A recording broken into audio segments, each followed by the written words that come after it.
রক্ষকই যখন বক্ষক হয়, সমাজ তখন কোথায় নিরাপদ? নরসিং টিভির গোপন ক্যামেরায় তুলে উঠেছে এমন একটি গোপন বাস্তবতা। এখানে আইন রক্ষার দায়িত্বে থাকা ব্যক্তিরাই যেন আইন ভঙ্গ করার দায়িত্ব নিচ্ছে।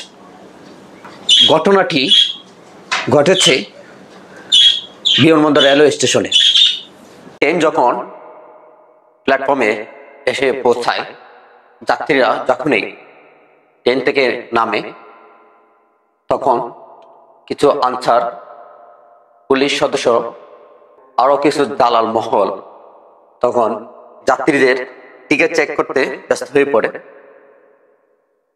তখন তারা দাঁড়িয়ে যাত্রীদের টিকিট চেক করে, যাদের টিকিট নাই তাদেরকে অ্যাকসেপ্ট করে, আর যাদের টিকিট আছে তাদের টিকিটগুলো নিয়ে ফেলে।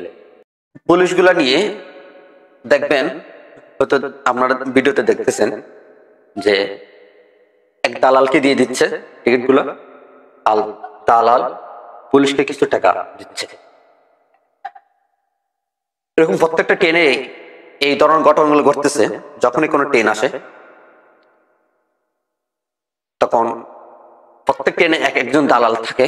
দালালগুলো আসে, পুলিশের সাথে দাঁড়িয়ে টিকিট চেক করে, টিকিটগুলো পুলিশ থেকে নিয়ে নেয়, বিনিময়ে পুলিশকে কিছু টাকা দেয়।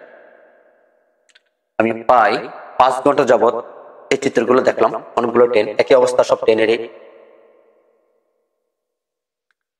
তো এখন প্রশ্ন জাগে, এই দালাল এই টিকিটগুলো দিয়ে কি করে? এটা একটা প্রশ্ন আসা স্বাভাবিক। এটা হচ্ছে আপনার বিবেকের প্রশ্ন। দেখেন, বিমানবন্দর রেলওয়ে স্টেশন, পরবর্তী স্টেশন হচ্ছে কমলাপুর রেলওয়ে স্টেশন। বিমানবন্দর রেলওয়ে স্টেশন একটু খোলামেলা, আপনি কোনো দিক দিয়ে বের হয়ে যেতে পারবেন, পুলিশকে ফাঁকি দিয়ে, আইন শৃঙ্খলা বাহিনীকে ফাঁকি দিয়ে যেভাবে বের হয়ে যেতে পারবেন। কিন্তু কমলাপুরের ক্ষেত্রে ভিন্ন। কমলাপুরে আপনি ট্রেনের টিকিট ছাড়া বের হতে পারবেন। তো এখন ওইখানেও কমলাপুর রেলওয়ে স্টেশনও পুলিশরা চেক করে। তো যখন ধরা খায় কিছু মানুষ, তখন তারা তাদেরকে আলাদা করে তাদেরকে কিছু ভয়ভীতি দেখায়, যার থেকে যে ব্যাপারে টাকা নেয়। টাকার বিনিময়ে ওই টিকিট গুলো ওই রেলওয়ে স্টেশন, বিমানবন্দর রেলওয়ে স্টেশনে দালালা টিকিট গুলো নিয়েছিল, যে টিকিট গুলো যাত্রীরা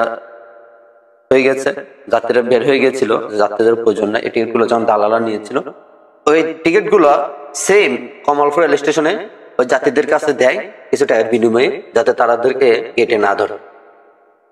দেখেন, এই সামান্য টাকার কাছে আজকে রেলওয়ে কর্মকর্তা, নিরাপত্তা থেকে নিয়ে সবাই বিক্রি হয়ে যাচ্ছে।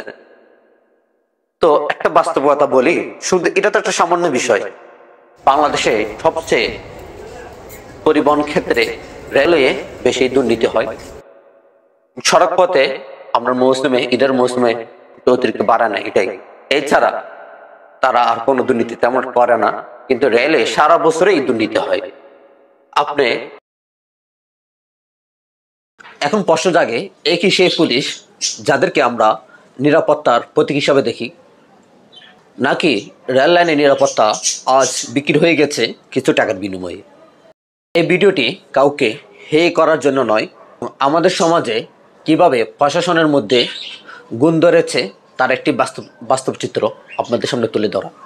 নিরাপত্তা, এই অন্যায়ের বিরুদ্ধে আমাদের সোচ্চার হতে হবে। আপনার মতামত দিন, ভিডিওটি শেয়ার করুন, আর সাবস্ক্রাইব করুন নরসিং টিভি।